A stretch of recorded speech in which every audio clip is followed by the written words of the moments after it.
Alright, let's go downstairs and check it out, man. Oh, not this way, this way.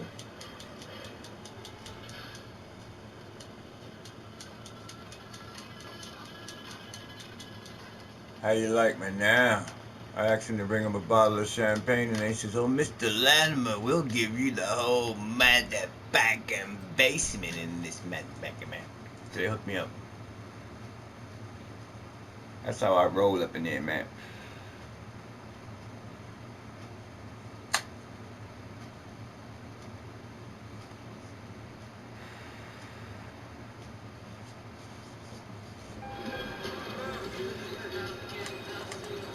What up, dude?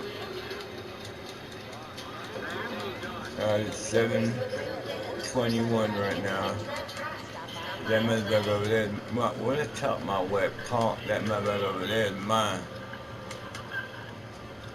And because I don't have it, and I'm not gonna buy it. So I'm gonna leave it just the way it is. Oh, you gotta be kidding me, man. Gotta be kidding me, man.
Soaking. Oh, okay. Soaking water. You talking about by the coffee machine? Yes. Yeah, it's just soaking.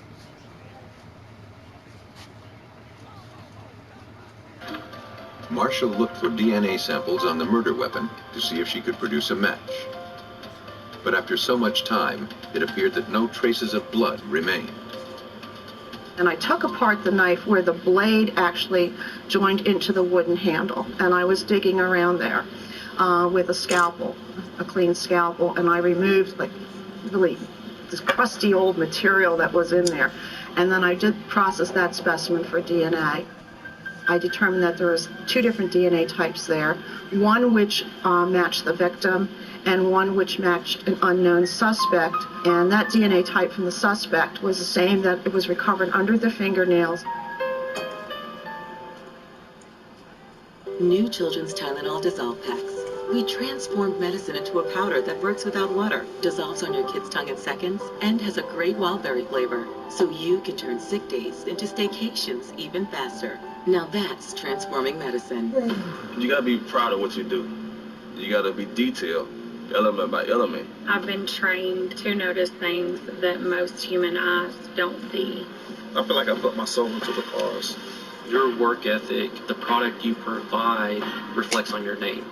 We sign off. We sign off so you can sign on. Visit your Volkswagen dealer during the Sign and Drive event, and you can lease a new 2019 Tiguan. 0 down, 0 deposit, 0 first month, and 0 due at signing. Speed Freaks game. Speed Freaks stream and stream and stream and stream and stream. Speed Freaks dance. How they want, when they want, for as long as they want. Speed Freaks have 500 meg internet for just $39.99 a month, plus taxes and fees, and no annual commitment. Frontier, let us guide the Speed Freak in you. I'm meeting my girlfriend's mom for the first time. My girlfriend says, "Don't be nervous." I'm nervous. Don't worry, she'll love this. Thank you. You saved my day. Wish me luck. Investigators had finally uncovered evidence that could link a suspect to the murder. Though all the circumstantial evidence was pointing to Scott Keefe, they didn't have the proof needed to obtain his DNA samples. They would have to find another way to get the evidence they needed. Detective Whitney suggested they focus on his trash. Once trash has been placed on the curb, it is considered abandoned property in the eyes of the law. Police can legally examine and collect its contents. On trash day, investigators arranged for a garbage truck to make only one pickup: the trash in front of Scott Keefe's house.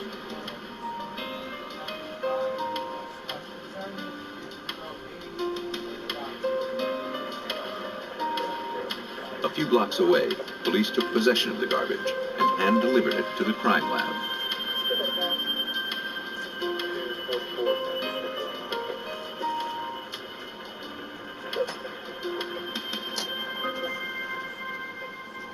Hoping to find something that contained DNA samples, Diane Marshall zeroed in on several cigarette butts recovered from the trash.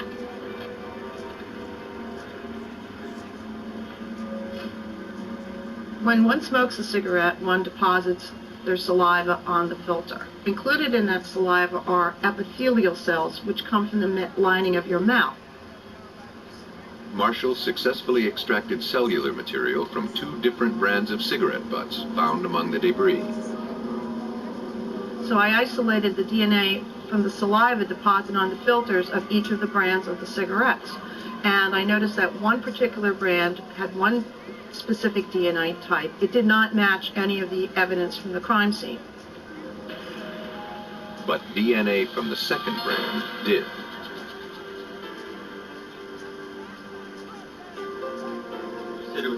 On the 15th anniversary of Terry Brooks's murder, Scott Keefe was brought in for questioning and to provide blood samples. According to Detective Nelson Whitney, he never realized he was a suspect. We told him that he was an important witness, that he was, because of his close relationship with our victim, someone who can give us information that no one else could, that would help us in our case, and he was only too happy to help. After answering a few questions, detectives asked if he would mind taking a polygraph test as a matter of routine. Keefe agreed. The blood samples were rushed to the lab.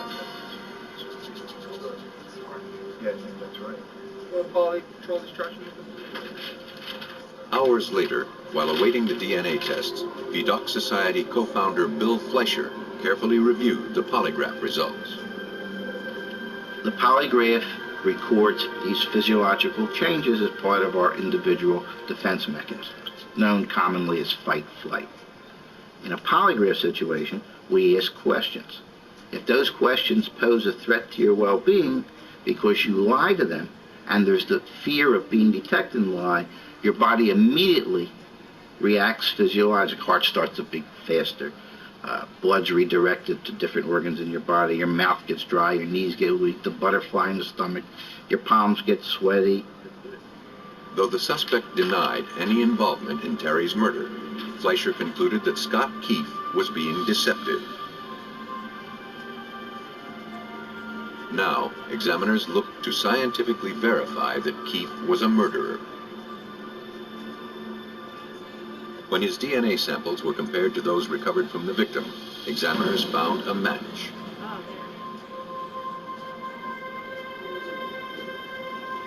Police confronted the suspect with the test results. Scott Keefe had no choice but to confess. Keefe stated that he often stayed with his fiancée at the restaurant when she was working late. On the night of February 4th, 1984, Terry Brooks decided to end their engagement. Keefe flew into a rage and killed her. He then staged the scene to make it appear that the murder was the result of a robbery gone bad. After so much time, the victim's family finally had answers. Deputy District Attorney Lori Markle. Terry Brooks's family had to live for 15 years with not knowing who had killed her or seeing that person face any measure of justice. It meant a great deal to be able to, on the morning of February 5th, 1999, go to Mr. and Mrs. Brooks and say, "We've arrested the person who killed your child. He's in custody. We've amassed considerable physical evidence against him, and he's confessed." Scott Keefe pled guilty to murder and was sentenced to life in prison. In the Terry Brooks case, a misleading crime scene led investigators to some wrong conclusions. But in some cases, detectives face a more daunting set of circumstances. No crime scene at all.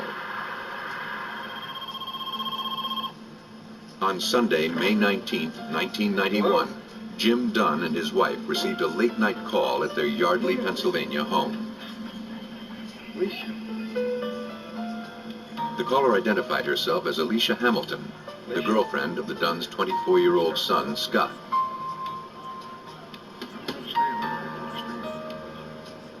Upset, Alicia said Scott had disappeared from their Lubbock, Texas home. Jim told Alicia not to worry. He was expecting a call from Scott any day.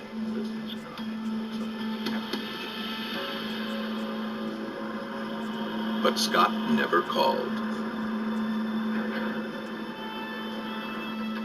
And Jim Dunn's attempts to reach his son were unsuccessful. Though concerned, he knew that Scott was probably busy with his hobby, buying and restoring cars. Yes, it is. Dale, this is Jim Dunn, Scott's father. I hadn't talked to Scott in about a week, and we'd been talking. We all usually talked at least once a week, and of course Scott was always had some kind of a project going. He was looking for money to help him buy a new car or buy a new body for a car so he could change the motors from one to the other. But after a few days passed with no word, Jim Dunn contacted his son's boss at a car stereo installation company in Lubbock, Texas. The boss said Scott hadn't shown up for work in several days. When he last saw him, Scott hadn't been feeling well and asked to leave work early.